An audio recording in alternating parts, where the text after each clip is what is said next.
аял каалоосу эриникинен күчтүү болот. Ошондуктан көбүрөөк аял темасына маани бер, аялыңа маани бер. Бул бар жокту, бул сүйлөшүүгө, бул убакыт бөлүүгө, бул внимание берүүгө, бул бардык маселеде. Бир эле төшөк маселесин ойлоп алба. Төшөктө дагы эркекке караганда аял киши күчтүү болот. Ошондуктан көбүнчө маани беришиң керек болгон нерсе аялың. Көбүрөөк убактыңды бөл. Аялың менен сүйлөшкөн убакытта ысырап болуп эсептелбейт. Көбүрөөк сүйлөшүүгө аракет кыл, убакыт бөл. Сүйөм, бактылуу кылам, сени багам, карайм деп алдыңбы? Сөзүңдүн үстүндө тур. Үстүндөн чык. Эриңди тиштесе болобу? Эр катын ортосунда бири-бирин тиштеши бул кадимкидей маселе деп ойлогондор бар. Кээде эркектер жаштыгында апасынын мээримине тойбой калат, өбө албай калат, көбүрөөк тиштей албай калат, ошо аялынан өчүн алат, көбүрөөк тиштейт, тиштегенге аракет кылат. Кээде аялдар мышыктан дагы өтүп кеткен өтө тырмагыч, анан өтө катуу тиштегич болот. Негизи тиштеш маселесине келе турган болсок, тиштесе да болот, бирок этият болуш керек. Кээ бир кыздар өтө катуу тиштейт. Бул учурда тиштеп жериңи үзүп, жулуп албаш керек. Ошондуктан тиштеш маселесине этият бол. Анан тиштесе болот экен деп көчөдөн көрүнгөндү баса калып тиштей калба. Өзүңдүн никеңдеги аялың менен тиштесең болот. Болгону андагы өлчөмүндө, көп айтканыбыздай үзүп албашың керек. Анан ал жакта аю жүрө. Же оно, жээктеги не оно? Машалла, табаракалла. Бул көкмөк суу, урматтуу мекендештер, мына карасаңыздар. Баягы апаларыбыз кир жуугандан кийин сагындуу суу болуп калат го. Айнанын мындай порошоктун бирдекелери чыгып, айылдарда. Ошол сууга окшош, мына карасаңыздар, цветин. Бирок бул таптаза суу, өтө кооз суу. Кыянат кылбаган эркек болбойт. Бирок ушундай аялдар бар, аларга кыянат кылынбайт. Сиз ушундай аял болуңуз, сизге эриңиз эч качан кыянат кылбасын. Кээ бирөөлөр ажан тили өзүнүн дагы узун 10 километр, тили мындай чаташтаса ушул көлгө не көпүрө трасса болуп калат. Айтайын дегеним эмне? Тилиңизди сактаңыз, өзүңүздү сактаңыз, ушундай аял болуңуз, сизге эч кайсы жактан кыянат болбосун. Бир эле эриңиз эмес, башка чөрөңүздөн дагы, подружкаңыз дагы, башка маселелерде дагы эч ким кыянат кылбасын. Ошондой жакшы инсан, ошондой жакшы адам болуңуз. Ошондой камкор, ошондой көркөмдүү инсан болуңуз. Эч качан унутпаңыз бул насаатымды. Кыянат эч ким сизге кылбайт. Эр катын ызычуу боло атасыздарбы? Нерв болуп бири-бириңиздерге келишпей атасыздарбы? Ызычуу болуп туруктуу боло албай атасыздарбы? Ынтымактын негизги көп адам билбеген сыры, же билсе да амал кылбаган сыры бул сүйлөшүү. Бүгүн эр катындар ортосунда сүйлөшүү жок. Чындап олтуруп алып бардык нерсени тегерек столдун үстүндө тынчтык менен сүйлөшүү менен чечип койсо болот. Бирок көп бардыгы не звезда болгусу келип интернетке чыгып, ар нерсе болуп бири-бирин шерменде кылып ачпаган жери калбады да. Сүйлөшүү. Бардык нерсени сүйлөшүү менен бүтүрсө болот. Урушуунун, ызычуунун, звезда болуунун кереги жок. Чындап эле эр катын отуруп алып, эрим өмүрлүк жолдошум эмне болуп атат, эмне себеп, эмне маселе, менден эмне ката кетип атат, же менден эмне кемчилик кетип атат, аялым, өмүрлүк жолдошум. Жакшына жашагыла. Жакшына жашашконуңардан келип эч кандай жол калбады. Ажырашайын деп атасыңар, эми бири-бириңерди звезда кылбастан, ызычуу кылбастан жөн ажырашкыла. Айтайын дегеним, тынч болгула. Сүйлөшкүлө бири-бириңер менен. Бирге турмайын бар, бирге өлмөй жок. Достук маселесинде көп жаныңда бүгүн болушу мүмкүн. Бараң сараңдуу байлык күндө, бийлик күндө, машина алсаң, досторду бесплатно аласың дейт го, ошол сыяктуу күндөрдө баары жакшыдай болуп көрүнүшү мүмкүн. Бирок күндөр өтөт, арадан жылдар өтөт, өзүң жалгыз калган учурлар, шарттар өтө көп кездешет, көп болот. Ошол учурда жеңилип калба, ошол учурда жалгызыңды сезип калба. Айтайын дегеним, илим ал, билим ал. Эмне үчүн окуш керек дейбиз? Окуган учуруңда көп нерселер ачылат. Сөзсүз билим ал, илим ал. Достук маселесин дагы чыгараларын тактуура коесуң. Ар бир маселени тактуура таразыны туура коесуң, качан сен илим алган учуруңда окубай эч нерсе болбойсуң. Ошондуктан аракет кыл. Бирге турмай бар, бирге өлмөй жок дейт ошондуктан.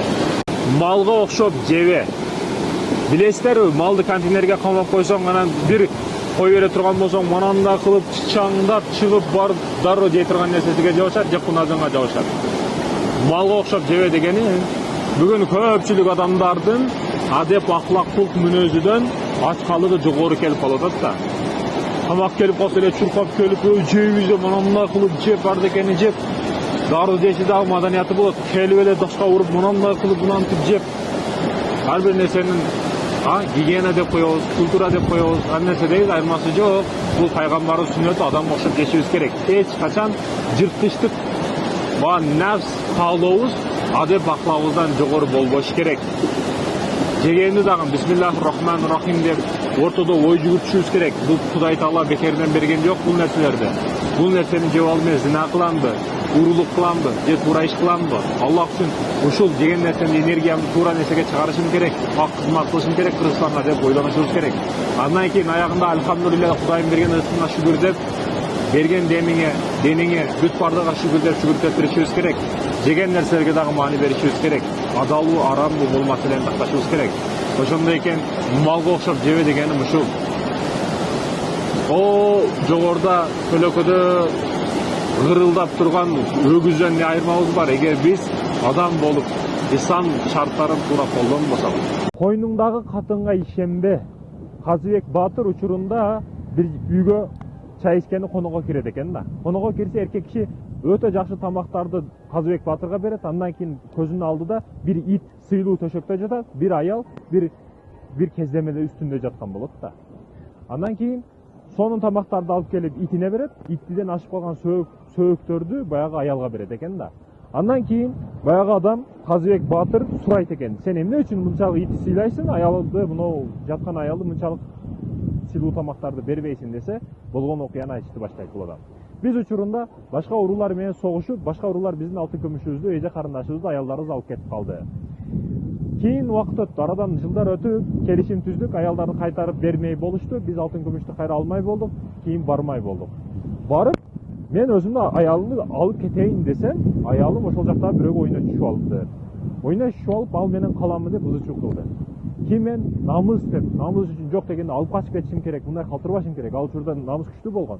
Ошондуктан атка учкачтырып алып качып кетип жатканын башкалар байкап, баягы ойношу байкап калып, зордоп алып качып жатканын байкайт дагы артынан чуркап келет. Ал дагы атында чабып келишип, ошол жерде мушташ башталат. Эми ким өлүп калса, ошо кыз ошого калат деген мааниде согуш баштала баштайт. Эми ат бар жерде, ат менен дайым иттер жүргөн, тайган иттер бизде мурдатан кыргыздарда бар. Ар бир жерге барган, ар бир жерде чогуу болгон, а. Анан ошол жерде мушташып кеттик дейт. Мен өзүмдүн аялым мени жеңилип калсын деп бутумдан кармап берди дейт да. Анан баягы келип мени ушундай таштык кармап жанчайын деп жаткан учурда мен болду эми өлүп кетем ушул жерде деп аткан учурумда тияктан итим чуркап келип, итим баягыны тиштеп, мен ошону абалдан кайдаланып калып, баягыны жеңип, өлтүрүп, ошол учурдан бери мен аны жеңгенден бери аялымды ушундай караймын, итимди ушундай караймын дейт экен да.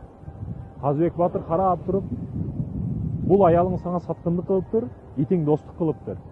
Бирок мамилени туура эмес кылыпсың экөөнө тең. Итти мынчалык сыйлаганың туура эмес. Аялды мынтип кордогонуң туура эмес. Булардын төркүнүнө алып барып бер, ажыраш, бирок мынчалык кордобо дейт экен да. Аялыңа ишенбе деген маселе, кааласаң каалабасаң ишенесиң бүгүн. Сен өмүрлүк жолдошуң болуп атпайбы? Башка кимге ишенесиң? Аялыңа ишенбесең да, чындыгында. Үскөлгө ишенесиңби? Кайга ишенесиң? Тоого ишенесиң, ташка ишенесиңби? Жок, аялыңа ишенесиң, көп нерселерди ошого айтасың. Бул айтпай кой деген маселе жок. Кээ бир военныйлер бар, разведчиктер бар, спецагенттер бар. Алар ата-энеси билдирбейт, аялынан билдирбейт. Көп секреттер бар мамлекеттик деңгээлде. Өзүңдү дагы ушундай секреттериң, сырларың болсун. Ажылдап аялыңарды экени айта бербе.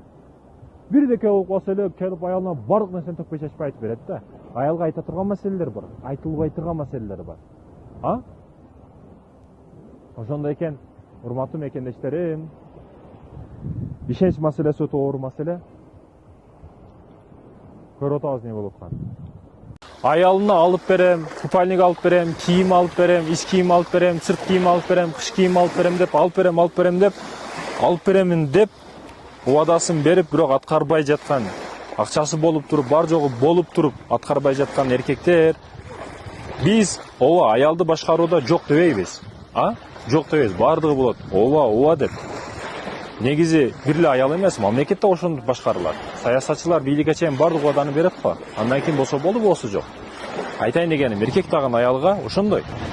Болот дейт, ооба дейт. Буга келгенде кылат да. Бирок сен эч качан аткарбай жүрө берсең, аялдын үмүтү сынып калат, ишеничи сынып калат. Ошондуктан колдо бар учурда аялыңа дагы жакшылык кыл. Аялың менен сүйлөшүп турган убакыт дагы, аялыңа берип аткан мамилең дагы акыретте суроо жооп болбойт. Аялыңа, досуңа не экен? Бул жакшы нерсе. Андан кийин убадаңда турушуп дагы үйрөнүшүң керек. Чыныгы жүзүңдү аялың билет да. Ошондой экен. Бул маселеге так бол. Аялыңа жакшы мамиле кыл.